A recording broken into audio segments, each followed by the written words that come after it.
Ici, la voix de l'Amérique.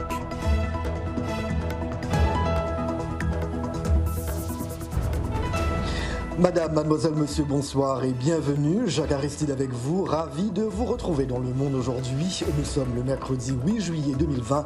Les titres que nous allons développer ce soir. En Éthiopie, le bilan des manifestations violentes à Addis Abeba et dans la région de Oromia monte à près de 240 morts. Les heurts ont été déclenchés par le meurtre du chanteur Hachalu Hundessa, porte-drapeau des Oromo, une ethnie qui dénonce depuis plusieurs décennies la répression gouvernementale et son exclusion traditionnelle du pouvoir. Au Burundi, le nouveau chef de l'État donne le coup d'envoi à une grande campagne de dépistage contre le coronavirus, décrit par Évariste Ndayishimiye comme le plus grand ennemi du pays. Il s'agit d'un revirement par rapport à l'attitude de son prédécesseur, Pierre Nkurunziza, décédé subitement le 8 juin dernier. C'est maintenant confirmé. Les États-Unis ont notifié l'ONU du retrait américain de l'Organisation mondiale de la santé. L'OMS accusée par Washington d'avoir tardé à réagir face à la pandémie de Covid-19. Berlin parle d'un revers pour la coopération internationale.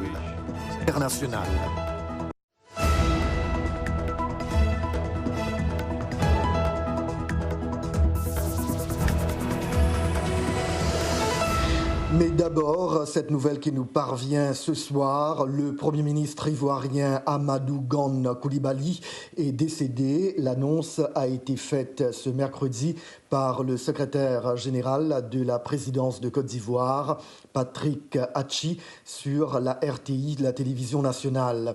Amadou Gon Coulibaly était rentré jeudi dernier en Côte d'Ivoire pour reprendre son costume de chef du gouvernement qu'il occupait depuis 2017, mais aussi de candidat à la présidentielle après 2 mois d'absence en raison de problèmes cardiaques. Officiellement, le Premier ministre, 61 ans, était parti le 2 mai pour un contrôle en France malgré la fermeture des frontières en raison de la pandémie de coronavirus. Il a même pris part au Conseil des ministres de ce jour. D'après le communiqué de la présidence, Amadou Gon Coulibaly était le candidat du RHDP, le parti au pouvoir pour la présidentielle d'octobre 2020. Le Burkina, dans l'actualité également, l'ONG Human Rights Watch dénonce des exécutions extrajudiciaires d'au moins 180 personnes ces derniers mois à Djibo, dans le nord du pays.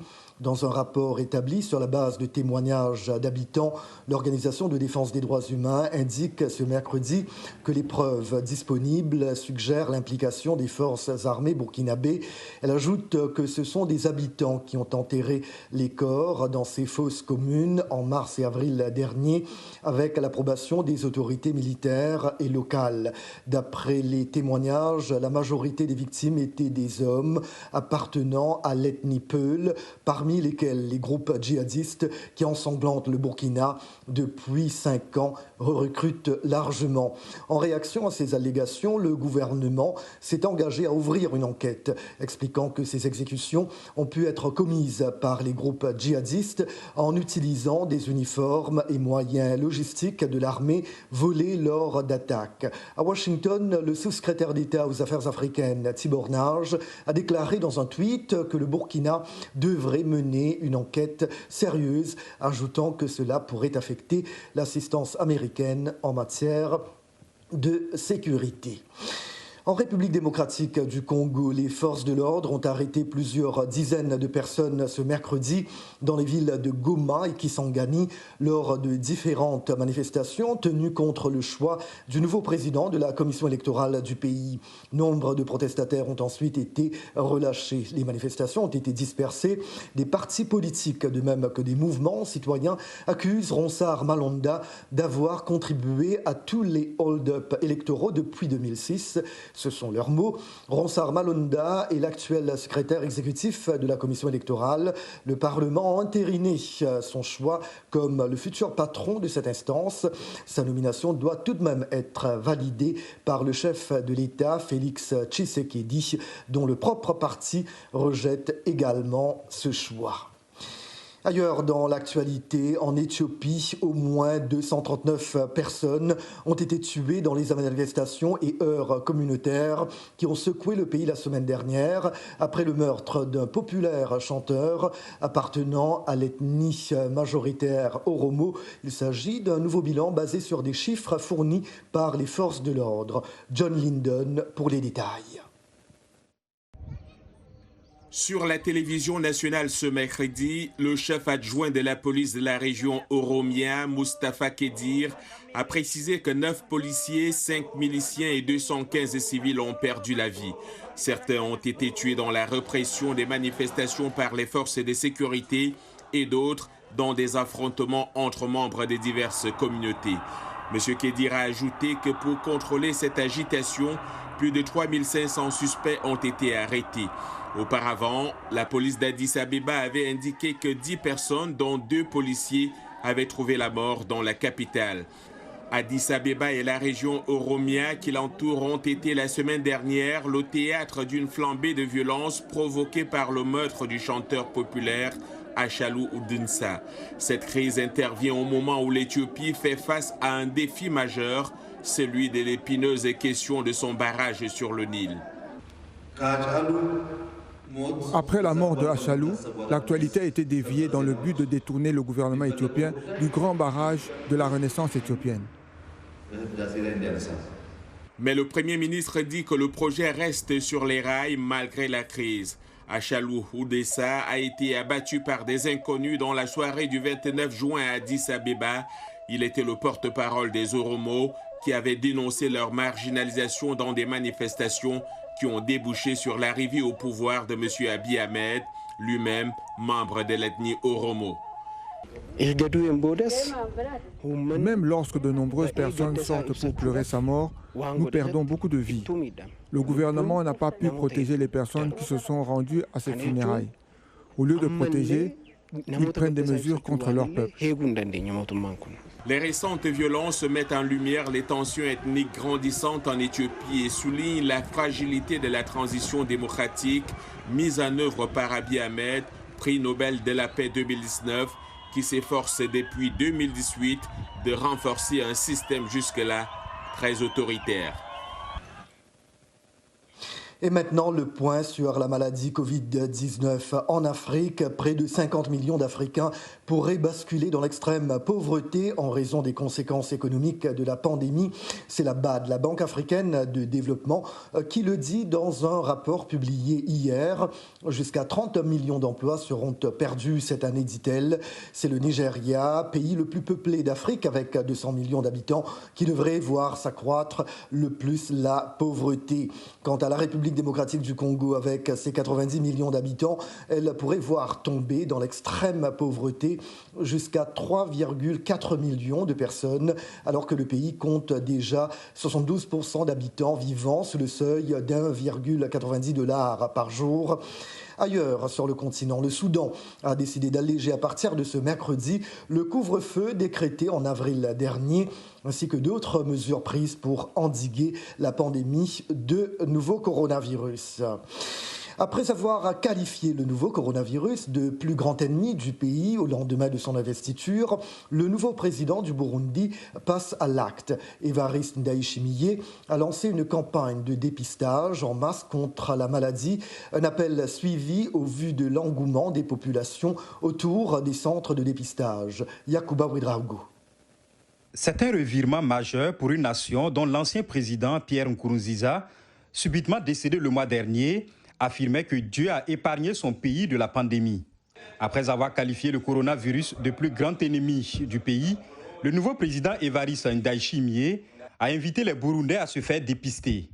Visiblement, les populations n'attendaient que cet appel, comme ici à Kamenge, à un jet de pierre de Bujumbura. Je suis venu ici parce que j'ai entendu l'appel du président à la radio. C'est une bonne chose. C'est pourquoi je suis venu ici.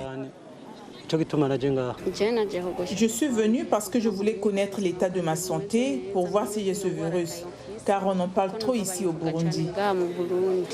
Une volonté motivée par la gratuité des tests de coronavirus, tout comme le traitement, comme l'a promis le président Ndayishimiye. Nous avions tablé sur 250 personnes par jour au niveau des 3 communes, mais à 14 heures, vous avez constaté que nous avons déjà prélevé plus de 419 échantillons. Pour le moment, le Burundi ne dispose que d'un seul centre de test. Le président Ndayishimiye a promis de multiplier les centres et les campagnes de dépistage dans tout le pays. En attendant, les médecins se contentent de ce qu'ils ont. Nous avons tout le matériel nécessaire à la fois pour tester et enregistrer les gens. Et les mesures préventives ont été bien préparées, comme vous pouvez le voir sur la disposition des chaises, qui respectent la distanciation sociale afin que les gens ne se contaminent pas ici. Officiellement, le pays n'a signalé que 170 cas et un décès en 2 mois. Un responsable du ministère de la Santé a déclaré à l'AFP que le revirement intervient après que la Banque mondiale a fait don de 5 millions de dollars le mois dernier pour aider le Burundi à lutter contre le Covid. Les États-Unis ont confirmé hier avoir officiellement notifié l'ONU du retrait américain de l'Organisation mondiale de la santé, accusé par Washington d'avoir tardé à réagir face à la pandémie de coronavirus. Pour le gouvernement allemand, il s'agit d'un revers pour la coopération internationale. Retrait également critiqué par la Chine, qui croit que la décision aura de graves conséquences pour les pays en développement. D'autres réactions avec Blanche Sanou. Le président américain Donald Trump a informé le Congrès que les États-Unis avaient officiellement décidé de se retirer de l'Organisation mondiale de la santé. Le retrait sera effectif au terme d'un délai d'1 an, soit le 6 juillet 2021, ont précisé plusieurs responsables du gouvernement américain, plus gros contributeurs de l'organisation. Donald Trump accuse l'OMS depuis le début de la pandémie de se montrer trop indulgente envers la Chine, où le nouveau coronavirus est apparu en décembre avant de se répandre sur la planète. Il reproche aussi au patron de l'OMS, l'Éthiopien Tedros Ghebreyesus, d'avoir échoué quant à la réforme de l'organisation. Le retrait des États-Unis de l'Organisation mondiale de la santé constitue un revers pour la coopération internationale, selon les membres de certains gouvernements étrangers. Les experts et responsables démocrates ont critiqué l'administration Trump, disant qu'elle essayait de rejeter la faute de sa mauvaise gestion de la riposte face au Covid-19. Joe Biden, candidat démocrate à l'élection présidentielle de novembre, a promis d'annuler cette décision au premier jour de sa présidence, soit le 20 janvier prochain en cas de victoire.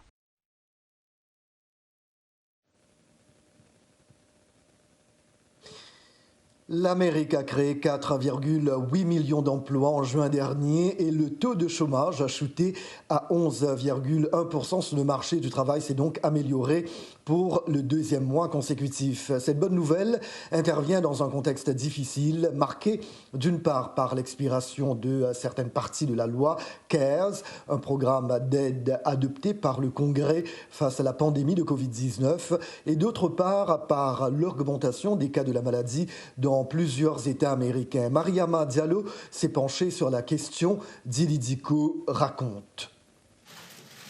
Le président Donald Trump a déclaré que le nouveau rapport sur l'emploi démontre que l'économie américaine est en train de se relever face au coronavirus. Les employeurs américains ont créé près de 5 millions d'emplois en juin et le taux de chômage a chuté à 11,1%. L'économie américaine se redresse significativement. Nous parvenons à réparer les dégâts causés dans plusieurs secteurs et nous travaillons en étroite collaboration avec les gouverneurs. Je pense que cela fonctionne très bien. Alors qu'il était entendu par le comité des finances de la Chambre des représentants, le secrétaire américain au Trésor a déclaré que la prochaine série d'aides économiques devrait se concentrer sur les entreprises en difficulté, telles que les restaurants et les hôtels. Nous nous attendons à ce que toute aide supplémentaire soit dirigée vers les industries qui ont été particulièrement touchées par la pandémie, en mettant l'accent sur l'emploi et le retour de tous les Américains au travail. Pour atténuer les difficultés causées par la pandémie, le Congrès a alloué 660 milliards de dollars au programme de protection des salaires afin d'aider les entreprises à survivre et à payer leurs employés. Ce programme, appelé PPP, devrait expirer mardi, mais le Sénat a approuvé sa prolongation jusqu'au 8 août. Par contre, une autre disposition de la loi CARES permettant d'allouer des prestations hebdomadaires de $600 aux chômeurs expire en ce mois de juillet. Jérôme Powell, président de la Réserve fédérale, a déclaré que même si les données économiques récentes montrent des résultats positifs, il est important de se rappeler que plus de 20 millions d'Américains ont récemment perdu leur emploi. L'augmentation du chômage a été particulièrement grave pour les travailleurs non qualifiés, pour les femmes, mais aussi pour les Afro-Américains et les Hispaniques. La voie à suivre pour l'économie reste extrêmement incertaine et dépendra en grande partie de notre succès à contenir le virus. La multiplication des nouveaux cas de coronavirus qui ont grimpé en flèche dans de nombreuses régions des États-Unis dresse un tableau inquiétant. Dans certains États comme la Floride et le Texas, le nombre d'infections a doublé en juin.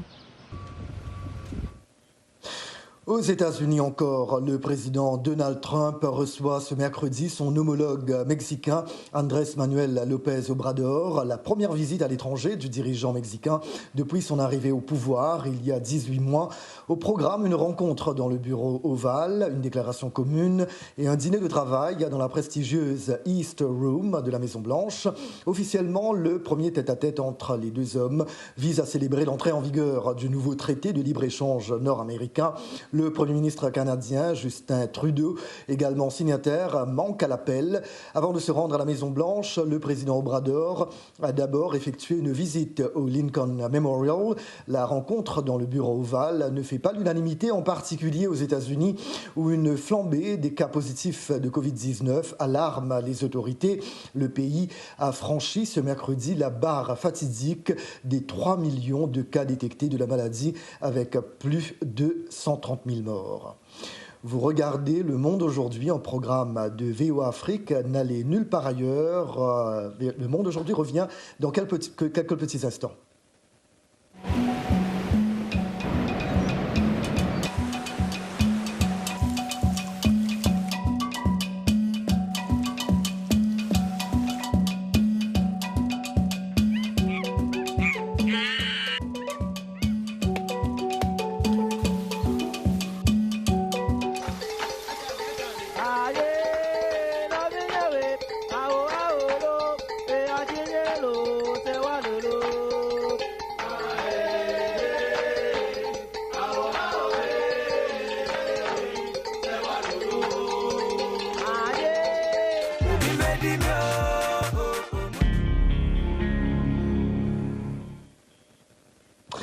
Merci d'être toujours avec nous dans Le Monde aujourd'hui, un programme de VOA Afrique.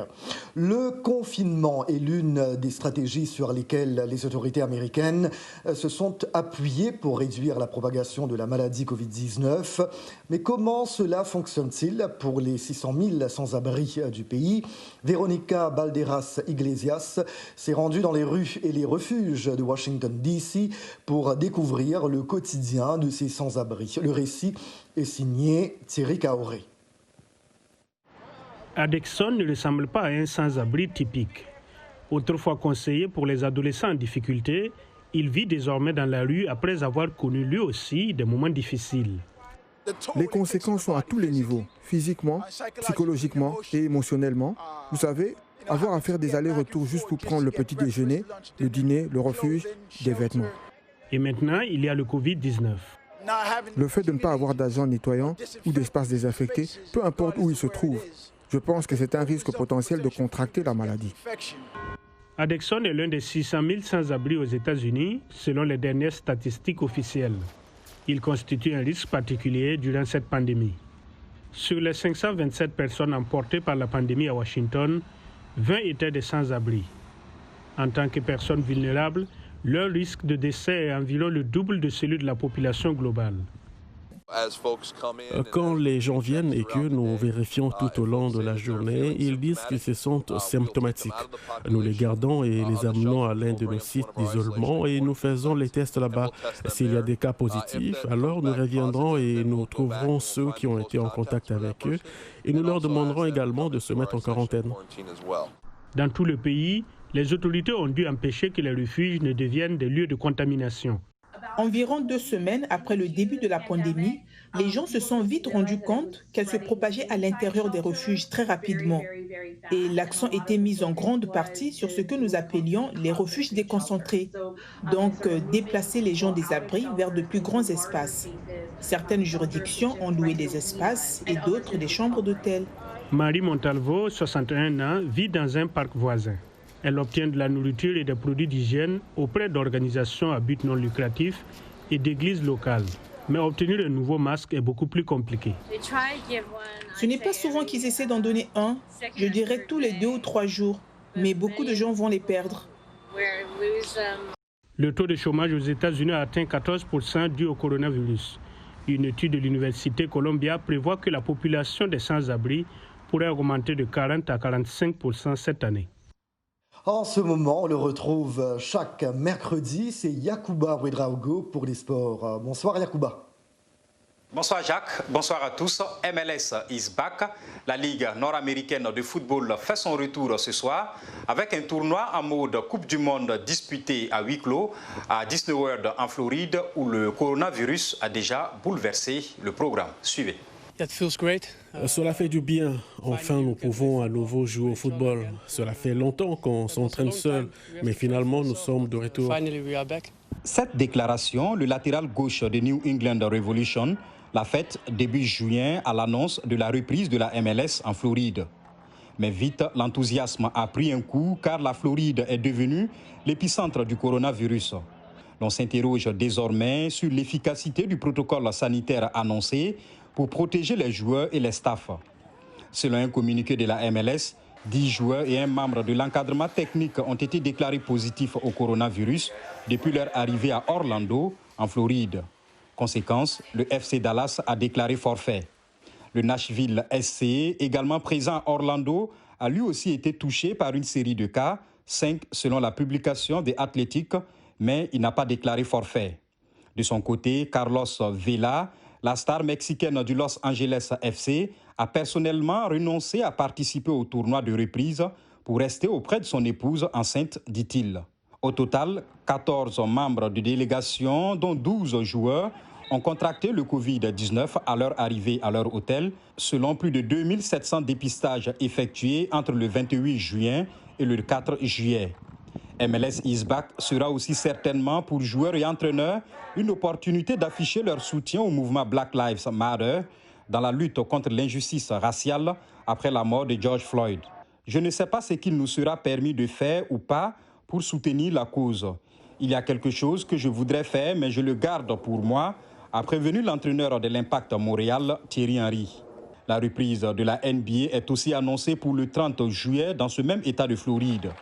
Cette ligue scrutera évidemment la façon dont les choses vont se passer du côté d'Orlando où MLS is back servira de test grandeur nature pour le concept d'une compétition se déroulant sur un seul et même site censé protéger du monde extérieur. Vous le savez, la MLS avait été suspendue mi-mars après seulement 2 journées de compétition.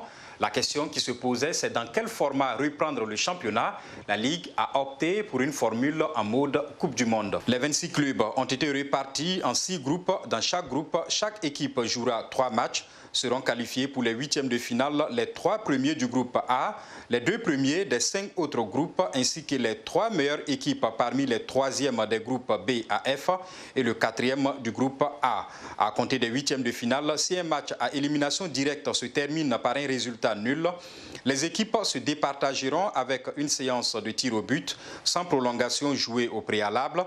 La finale se disputera le 11 août. Toujours ici aux États-Unis, mais cette fois-ci en basketball, 7 joueuses de la Ligue nord-américaine de basketball féminin ont été déclarées positives au Covid-19. Ces 7 cas positifs ont été décelés parmi 137 tests effectués sur des joueuses de la WNBA entre le 28 juin et le 5 juillet. Aucun nom de club ou de joueuse n'a été révélé. Hier, les basketteuses ont commencé à arriver en Floride où doit se disputer la saison. La saison 2020, qui doit commencer fin juillet, doit être composée d'une saison régulière de 22 matchs et des playoffs, a annoncé le mois dernier la commissaire de la Ligue, Cathy Engelbert. On s'arrête ici ce soir pour les sports. On se retrouve la semaine prochaine. Bye bye. Merci bien Yacouba Ouedraogo. Vous revenez donc mercredi prochain. Au même chapitre, après plusieurs mois de confinement du fait de la pandémie de Covid-19, certains golfeurs commencent à retrouver les terrains. C'est le cas aux États-Unis, Mais en Afrique du Sud, ils doivent encore patienter. Dans l'attente, le Sunshine Tour, organisation professionnelle de golfeurs, a lancé une compétition virtuelle. Elle permet aux professionnels et amateurs du golf de vivre leur passion. Voyons cela dans ce reportage de Maryse de Clark, raconté par Mohamedou Oumfa. Comme les autres activités sportives, le golf a été affecté par la pandémie de Covid-19. Les matchs et compétitions ont été suspendus, laissant dans le désarroi les professionnels et amoureux du golf. Comme alternative, le Virtual Sunshine Tour, lancé en Afrique du Sud, a permis à des golfeurs professionnels comme Hendrik Brunners de continuer à déployer leur talent. Tant de gens m'ont envoyé des messages comme « Henny, vous êtes un gars cool, vous êtes tellement amusant ». En tant que golfeur professionnel, toucher plus de monde a été impressionnant. Le Virtual Sunshine Tour vise à maintenir les golfeurs professionnels compétitifs tout en intéressant davantage de personnes au golf pratiquées en Afrique du Sud. Au moins 600 000 personnes dans le monde ont regardé cette compétition virtuelle sur Internet. Pour Thomas Abt, directeur adjoint du Sunshine Tour, c'est le monde des amateurs de golf qui s'agrandit. Cela rend le golf attractif pour des gens qui ne se seraient peut-être jamais intéressés au golf. Nous allons toucher un large public complètement différent. Lorsque notre saison de golf recommence normalement, nous voulons que les nouveaux amateurs de golf nous rejoignent sur les stades. Donc cette compétition virtuelle est aussi une plateforme promotionnelle. Les professionnels du secteur espèrent que la promotion des tournois de golf sera de plus en plus assurée dans les médias sociaux. La jeune génération de golfeurs est plus ouverte à cette idée. Il y a déjà assez de bonnes couvertures télé. Brandon Stone, un jeune golfeur sud-africain, espère que la reprise des activités est imminente et se fera dans le respect des mesures barrières contre le coronavirus. Mais cette reprise pourrait se faire avec des changements majeurs. L'expérience virtuelle du Sunshine Tour a montré que les activités de ce sport peuvent toucher plus de monde et conquérir plus d'espace dans les nouveaux médias. Et avant de clore ce journal, en Tanzanie, un mineur devient millionnaire avec 2 morceaux de tanzanite. Le mineur artisanal Saninu Kurian Laser a découvert 2 des plus gros fragments jamais trouvés dans le pays de tanzanite. L'homme de 52 ans a mis au jour les 2 pierres pesant 9,27 et 5,1 kg dans les montagnes de Mererani, dans le nord du pays. Le mineur les a vendus au gouvernement pour la somme de 7,7 milliards de shillings.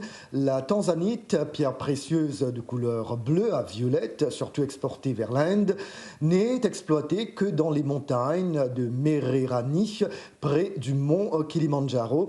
Saninu Laser a dit vouloir utiliser cet argent pour aider à développer sa communauté locale. J'envisage de construire un centre commercial à Arusha et une école près de ma maison, dit-il.